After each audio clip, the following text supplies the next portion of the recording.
लीजिएगा। बीजेपी के जेपी नड्डा आज रांची पहुंचे और रांची से वो यहाँ छत्तीसगढ़ के लिए उड़ान भरेंगे, क्योंकि छत्तीसगढ़ में उनकी जनसभा होनी है। इसे लेकर वो यहाँ रांची एयरपोर्ट पर आए और रांची एयरपोर्ट पर उनके स्वागत में यहाँ प्रदेश अध्यक्ष बाबूलाल मरांडी, पूर्व प्रदेश अध्यक्ष दीपक प्रकाश, पूर्व मुख्यमंत्री रघुवर दास सांसद समेत कई बीजेपी नेता जो है उनके स्वागत में यहाँ पर मौजूद रहे। चूँकि जेपी नड्डा यहाँ हेलीकॉप्टर से उड़ान भरकर सीधे छत्तीसगढ़ पहुंचेंगे और कहीं ना कहीं खराब मौसम के कारण ये बातें चल रही थी कि जेपी नड्डा हवाई मार्ग की जगह सड़क मार्ग से भी जा सकते हैं, तो उसे लेकर भी वैकल्पिक व्यवस्था यहाँ पर की गई थी।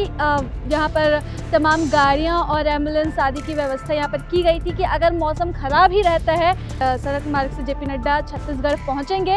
लेकिन मौसम ठीक होने के कारण छत्तीसगढ़ के लिए उन्होंने हेलीकॉप्टर से उड़ान भरी। इस दौरान उन्होंने एयरपोर्ट के बाहर आकर मीडिया को हल्की झलक दिखाई, हालांकि बातचीत नहीं की। और क्या कुछ बातचीत हुई है उनकी तमाम यहाँ पर बीजेपी नेता जो मौजूद थे उनसे, ये खुद उन्होंने बताया है। आप भी सुनिए क्या कुछ रणनीति पे चर्चा हुई और 2024 का चुनाव जो इस वक्त काफ़ी चर्चा का विषय बना हुआ है, तो उस पर क्या कुछ रणनीति पर चर्चा हुई है, ये आप सुनिए।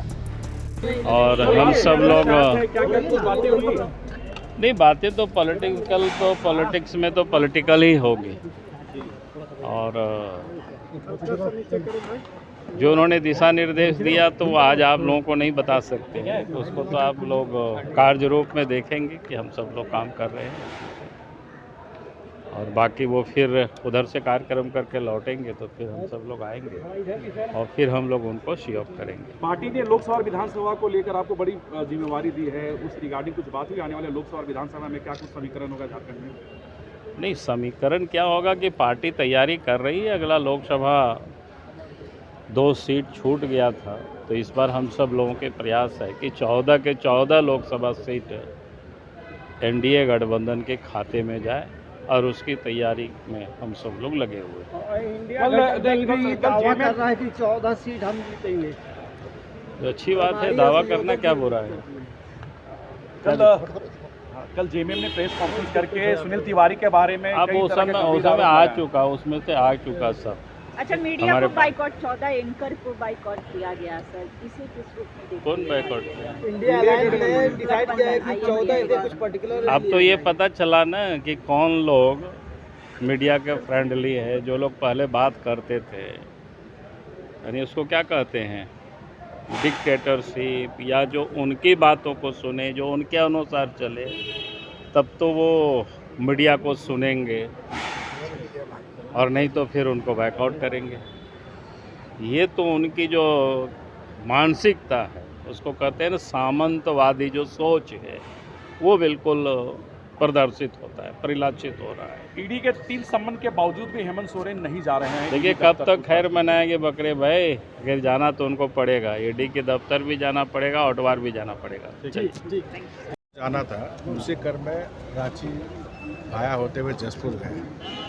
तमाम हमारे भारतीय जनता पार्टी के वरिष्ठ नेता हैं, उनका स्वागत किए और उनको शुभकामनाएं दी कि जो आगामी विधानसभा चुनाव देश 5 राज्य में भारतीय जनता पार्टी की जीत हो, ये झारखंड के कार्यकर्ताओं के द्वारा उनको शुभकामना दी। और क्या कुछ झारखंड के जो है वार हो रहा है, कई नेता जो है अनर्गल बयान दे रहे हैं। अपने जो है कह सकते हैं कि संयोजक तय कर लिए तमाम, वे बीजेपी पीछे क्यों? देखिए, भारतीय जनता पार्टी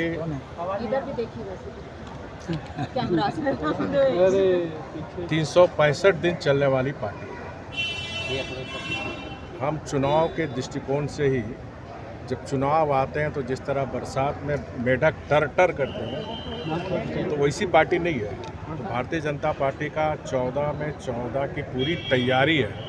और आप सब ने देखा होगा, आज ये लोग INDI जो बना रहे हैं, ये 2019 में भी बना था, जिसमें 9 लोकसभा कांग्रेस पार्टी लड़ी थी, 4 झारखंड मुक्ति मोर्चा लड़ी थी और 1 RJD। तब भी भारतीय जनता पार्टी एनडीए को 12 सीट दी थी। और अभी तो इस राज्य सरकार से ये जो ठग गठबंधन की सरकार जो 4 साल से चल रही है, झारखंड की जनता काफ़ी आक्रोश में है। निराश है। और ये 2024 के जो इस झारखंड में 2 लोकसभा हम लोग नहीं जीते, तो दोनों लोकसभा चुनाव झारखंड की जनता, भारतीय जनता पार्टी और एनडीए की झोली में देगी। प्रभातखबर.com, विश्वास वही, रफ्तार नहीं।